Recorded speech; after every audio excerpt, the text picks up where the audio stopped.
Hey everyone, welcome to today's fitness discussion. I'm Travelle Gaines here with Dr. Pat and AJ Diggs. And today we're going to talk about the mental aspects of coming back from an injury. So everybody wants to know this year what Kobe Bryant's going to do. Obviously one of the greatest players of our generation to ever play the game. Dr. Pat, from a physical standpoint, how do you think Kobe Bryant's going to come back this year?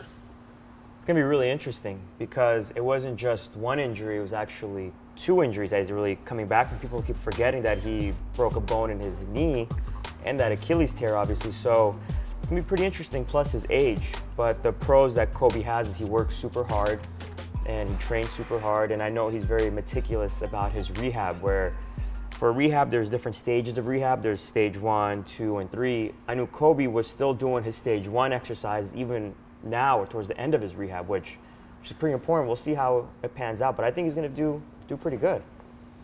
From a skill standpoint, how do you think he's going to come back? I believe he's going to come back unbelievable. I think, as Dr. Pat just touched on it, he's a meticulous worker.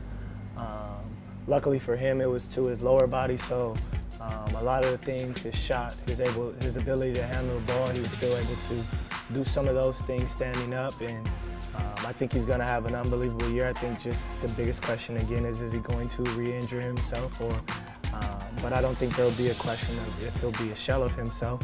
What's the process that an athlete goes through from the time they get hurt to the time they see you, going through surgery, to performance, to getting back on the playing surface? Right. What I always tell the athletes when they come to me is my goal is just to get them to be able to walk and run and cut.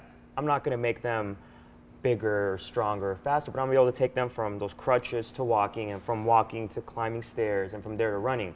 Once I get them to that point, then they need to get a strength coach who's going to be able to take them to that next level of where they need to be to perform at the highest level. Where the average Joe, he's happy finishing off with me because he can live his daily life, but athletes want to be able to perform again, and that's when it's important to have a strength coach that you work with and that we're in constant communication with one another, where I can tell Travelle, make sure you work on this, and Travelle can also come back to me saying, I noticed this, and keep kind of in the same loop. And then my job is to get them to a place where they feel comfortable on the playing surface. And so I make sure that their strength is being maintained. I make sure that their lateral movements and their linear movements are back to where they were. And then from that aspect as well, cutting, moving, stopping, those all kind of things are very important to me. So for there, I pass them on to the skills coach. And so what happens from that aspect? Yeah, I'm normally the last person that gets an opportunity to see them, and I'm probably the most cautious when they're coming off of injury, just because we're afraid of them re-injuring. Now we're getting into game simulation, doing things that, where they need to make explosive moves to where they can re-injure themselves, and helping them gain that confidence back. As well, I'm always in constant concert with you guys in terms of talking about, hey, when he had to shake right and go left and plant off his right foot, he felt pain in his knee or in his ankle. And then you guys are giving me suggestions, hey, we may need to pull him back, hey, we may need to keep him at 60%, or hey, we only need to do 30 minutes on the court. And I think that's what, kind of makes for the best of an athlete, is that he has kind of everybody in his corner all working together in unison, always in conversation about how hard we should be pushing them, how far along they should be to getting back. And the most important thing is once they get into training camp, that they're healthy and that they're not injured. I always tell my guys, hey, look, we're going to work hard, but the most important thing is that you go into training camp 100%, which they are very rarely. Once they start season as a professional athlete, you're never 100% once the season starts. So we want to make sure when they go in, they're 100% and ready to go. Do you think, Travelle, mentally he's going to have issues where he's going to try to do too much or push too much, or he's going to start thinking, like, the psyche of the athlete will come? What do you think he's going to? That's funny, because the mental aspect of coming back totally depends on how you come back. There's guys you see get injured that never ever come back. There's people who you see get an injury, a knee injury, who are just done for the rest of their life. Yeah. I had a surgery 20 years ago and I never quite came back. It's all based off your mentality. So with Kobe Bryant, with his assassin type mentality he has, I see him coming back better than he probably was the last few years, but it's going to be very interesting to see how he handles his workload. So he's going to want to be out there for 48 minutes, but I know a lot of teams chart players' minutes. Like, hey, you're only going to play X amount of minutes a game. So can he handle playing 35 minutes? Can he handle playing 30? Can he handle playing 25? Can he handle somebody playing 40? What can he really handle? So that's going to be very That's going to be very interesting to monitor. It's going to be very interesting to see how the Lakers deal with that. It's going to be very interesting to see how Kobe deals with that.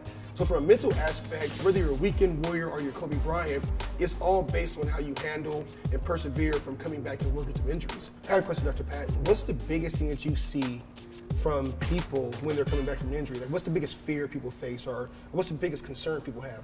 It's always, am I going to re-tear? Or am I always going to re-injure the injury I had? So they baby themselves so much where they don't let them progress to the next stage of their rehab. That's usually the biggest fear people always ask me. I always see them kind of checking it, and I'm like, don't check it. You're fine. Like, it's going to be stable. What do you feel about guys that kind of, obviously Kobe had some injuries on his right leg, overcompensating or putting more pressure now on their left leg, or, you know, right. How do you feel that Well, affects I'm sure the Travelle can also answer this with me, but it's definitely very important to not just work on the other extremity, but also work on the other chain. So for example, if a player comes to me with a knee injury or a knee surgery, we'll also work on his ankle and his hip, just making sure that they're mobile and they're flexible, so that by the time I'm done rehabbing and I give them to Travelle to make them faster, bigger, stronger, they don't have issues in the other joints. If Kobe's been affected by those injuries from last year, where are we seeing in this game? I think you would see it as him not being as quick as he was or explosive as he was. I think those are the things that I would see as from a basketball standpoint. You'd have a better idea than I would. Definitely. I think the biggest gauge would be back-to-backs. You know, how fast is he able to recover from, you know, a game in Phoenix, and now they fly to Oklahoma City, and he needs to be just as productive. I think that would probably be the first key that you would really want to see, how his body is responding. Another perfect example would be Derrick Rose. Last year when he came back, he wasn't playing every single game. They were being a little bit more cautious, and I think, you know, in the NBA you play 4 games in 5 nights and you're in 5 different cities. How your body is responding to that would be the first testament. And then over the full duration of the season, how many games out of 82 or out of the playoffs that he'd actually be able to play, those would be 2 gauges that you would use to start out. Well, guys, that's our segment for this week. I want to thank everybody for being here again today. And for more information, log on to thepostgame.com.